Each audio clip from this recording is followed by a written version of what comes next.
जोटा कि आम प्रिय मुख्यमंत्री गोटे वरिष्ठ नेतृत्व रे ओडिशा रे ये योजना को अणा जाइछि। भारत वर्ष रे प्रथम योजना जोटा कि ओडिशा रे अणा जाइछि मुख्यमंत्री कामधेनु योजना। तेणु आज वर्तमान सुधा आमे 9000 रु अधिक गाई मध्य देई सारलुनु। एथिरे 2,30,000 टंकार व्यवस्था रही। एथिरे 70% सब्सिडी रही।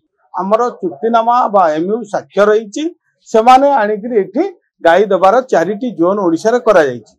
कलेक्टर माध्यम देखा देखी कलेक्टर मध्य करूछन्ति निजे जिला गुड़ाकरे डीएलसी रे पास होइतिबा गोवाल लेटर पाइतिबा चाषी को आमे सेमाने निजर चॉइस रे 2टी गाई आनी बाची आनिबार व्यवस्था रही। देखंतु आज जो गृह रे प्रश्न वरिष्ठ विधायक पचारिथिले अरुण साहू जे मुख्यमंत्री कामधेनु योजना रे ओडिशा रे केते अप्लाई हेछि केते लोक उपकृत होइछन्ति। आज देखिबा मुख्यमंत्री कामधेनु योजना जोटा कि आम प्रिय मुख्यमंत्री गोटे वरिष्ठ नेतृत्व रे ओडिशा रे ये योजना को अणा जाइछि। भारत वर्ष रे प्रथम योजना जोटा कि ओडिशा रे अणा जाइछि मुख्यमंत्री कामधेनु योजना। एठिरे 8टी बिंदु काम करूछि। जेमती केवल मुख्यमंत्री कामधेनु योजना रे केवल गोपालन नुह से महिषी पालन रही, बाछुरी पालन रही, माई बाछुरी को प्रोत्साहन व्यवस्था रही, घास चाषर व्यवस्था रही एवं जो गाई गोरु मानकर सुरक्षार व्यवस्था रही। जे देखिबा आमे मुख्यमंत्री कामधेनु योजना रे अद्यावधि 82,206 लोक गो सुभोग माध्यम रे अप्लाई कर सारचंती चाषी माने। तेणु आज वर्तमान सुधा आमे 9000 रु अधिक गाई मध्य देई सारलुनु। एथिरे 2,30,000 टंकार व्यवस्था रही।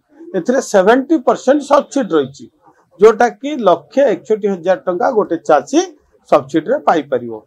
एवं तांकर जो प्रश्न थिला एथिरे अनेक शोषण होउचंदी, एथिरे कोनोसी मध्यस्थी नाही, सीधा सड़क चाषी जोटा कि आमर गिर एवं सेहवाल गाई किणिकी आनी पारिबे बाहर राज्य नहले आमर विभाग एनडीडीबी सहित नेशनल डेवलपमेंट डायरी बोर्ड सहित आमर चुक्तिनामा बा एमयू साक्ष्य रही। सेमाने आनिकरी एठी गाई दबार 4टी जोन ओडिशा रे करा जाइछि एवं सेठी गाई रखा जिवो।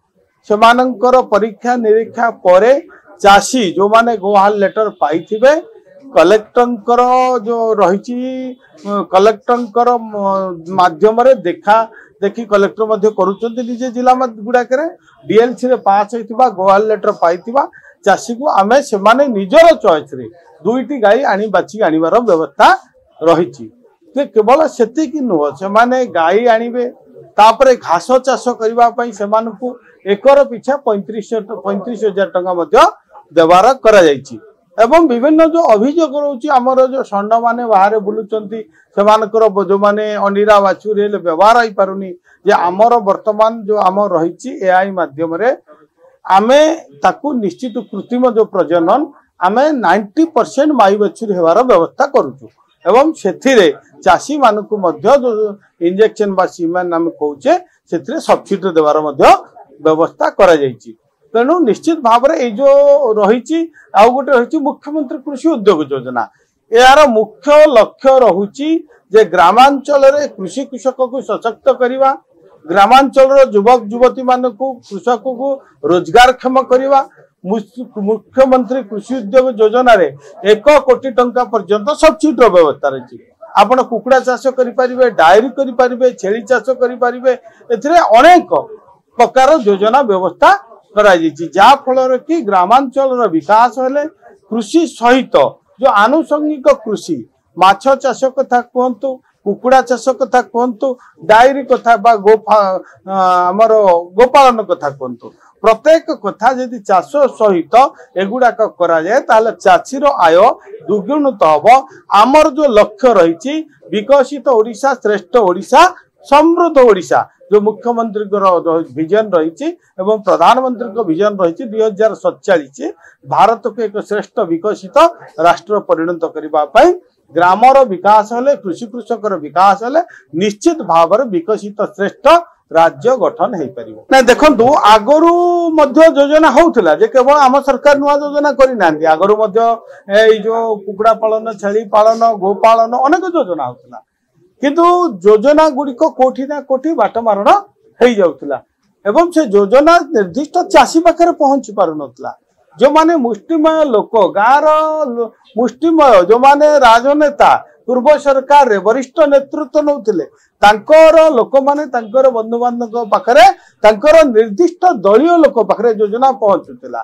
आकु सुदूर प्रचार प्रसार करबा पई वर्तमान आपण माने देखिथिबे प्रत्येक ब्लॉक रे मत्स्य प्राणी संपद मेलार व्यवस्था कराउछि एवं जो माने प्रकृत हिताधिकारी चाषी मानकु सेथिरे जोग देबार व्यवस्था करा जाउछि। देखंतु आपनर को गाँ रे जेमति आगुरु जो माने रहिचंती बड़ बड़ लोक साहू बाबू प्रधान बाबू स्वाई बाबू अनेक बाबू मानक पाखरे पहुंची जाउथला योजना एवं योजना कोन होतला जेतले आपण विभिन्न सरकारी अधिकारी मानक पाखु जाउथले गत सरकार रे सरकारी अधिकारी माने आपण कहउथले ना ए योजना थिला किंतु आपण को टार्गेट आउ नाही एई सरी जाईछि। किंतु आम सरकार रे प्रत्येक योजना आम जो करिछु कोनोसी टार्गेट रो स्लैब नाही आ अनलिमिटेड जे कोनोसी लोक जे हिताधिकारी चाची नेबाकू चाहिबो योजना रो अंतर्भुक्त हेई परिबो।